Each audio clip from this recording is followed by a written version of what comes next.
Chennai IIT மாணவர்களின் அம்பேத்கர் பெரியார் வாசகர் வட்டத்திற்கு தடை விதிக்கப்பட்டதற்கு தமிழ் மாநில காங்கிரஸ் தலைவர் ஜி.கே. வாசன் கண்டனம் தெரிவித்துள்ளார். சென்னையில் உள்ள அக்கட்சியின் தலைமை அலுவலகத்தில் நிர்வாகிகள் ஆலோசனை கூட்டம் இன்று நடைபெற்றது.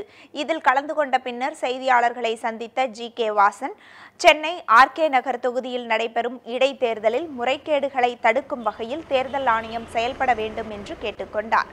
மேலும் சென்னை ஐஐடி மாணவர்கள் அம்பேத்கர் பெரியார் வாசகர் வட்டத்திற்கு தடை விதிக்கப்பட்டதற்கு அவர் கண்டனம் தெரிவித்தார். வாசகர் வட்டம் மீதான தடையை உடனடியாக திரும்பப் பெற வேண்டும் என்றும் வாசன் வலியுறுத்தினார்.